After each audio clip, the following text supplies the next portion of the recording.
Hi guys, today we're going to talk about our annual calendar once again.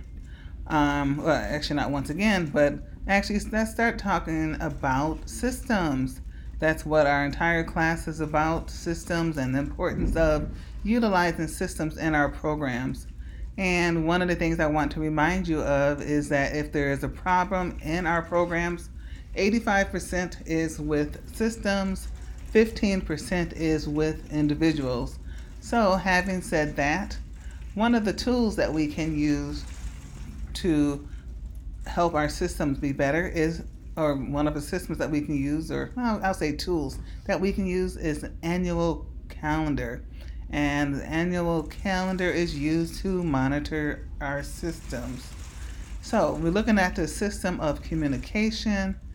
There we have our newsletters, something that we can send out. Some people send them out monthly, some people send them out weekly or quarterly. But that's one of our ways to communicate with our staff and or parents. A web page or Facebook page. That's where you make sure, one of the things is make sure that it's updated on a consistent basis. And that's your Facebook and your web page. Then another way to communicate is our staff meetings and regular one-on-one meetings with the staff, as well as parent conferences. So one of the things I said that we're talking about is the annual calendar. So with that, those are the kind of things that you would add to our annual calendar to make sure that they are posted on a consistent basis, so that they're done on a consistent basis, so that you know every week or whenever you're supposed to do the newsletter, you make sure that's posted on the annual calendar so that you know when it's supposed to be done, and also that other people can know when to expect one. Then another system that we would want to put on our annual calendar is our system for registration. Some people take in registration once a year for programs and for their program, so that would be one thing that you might want to put down on your annual calendar. The field trips. Parents like to know ahead of time so they can plan their money when there's going to be field trips, and you can also have it set up so that the staff know when the field trips are going to be so you can plan ahead. And if there's public school closing dates. I know with our program, our enrollment increases on the days that public schools are closed because a lot of our children attend public schools.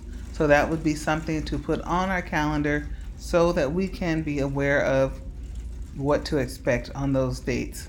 And sometimes we even do field trips on those dates as well. Another thing you might want to put on your annual calendar are different special events.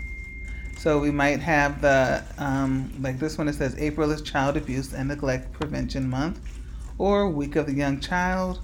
Another thing is Fire Safety Week, or different, if you have an open house, or different holiday celebrations and staff birthdays. Those are other events that you might want to put on your calendar. And then another system that you would have on your calendar is your system for preventative maintenance. So you might check your toys on a quarterly basis or seasonal basis. So you would check your toys, equipment, and furniture for repairs. Check expiration dates of fire extinguishers. I know that mine, we always have our fire inspection and maintenance in September. So that's something that I have it mentally, but it's better to have it on the calendar as well. And then also, you might have a plan in place to inspect whether walls, toys, whatever, for paint chipping or cracking, or even for your outdoor equipment. And then your development of policies, and including enrollment. It's another system you might want to have on your calendar to review and update your policies.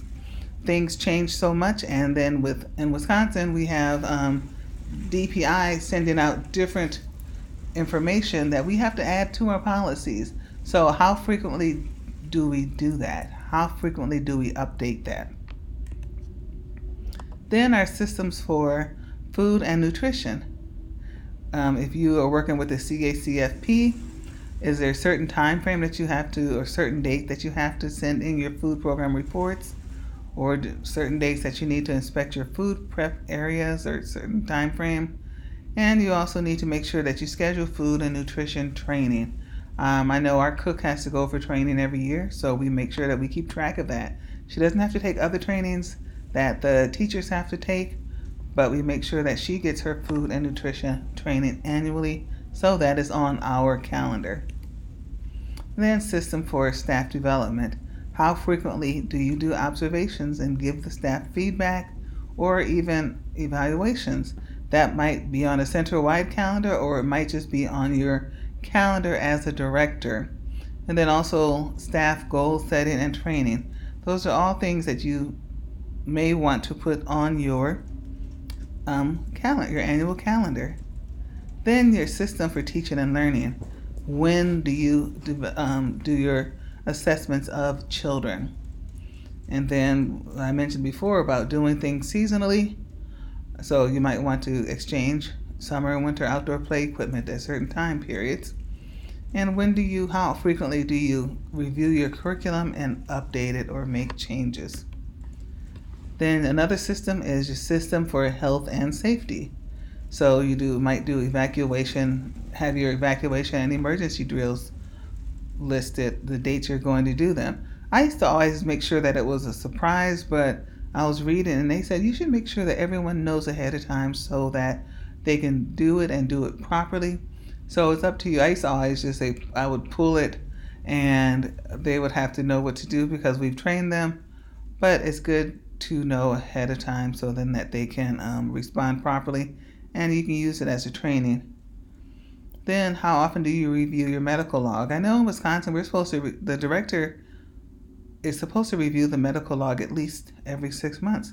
That might be something to put on the calendar. And how often are your floors, carpets cleaned or waxed? And then when are you supposed to send any kind of regular reports to your licensing specialist? Those are some things to think about for that system.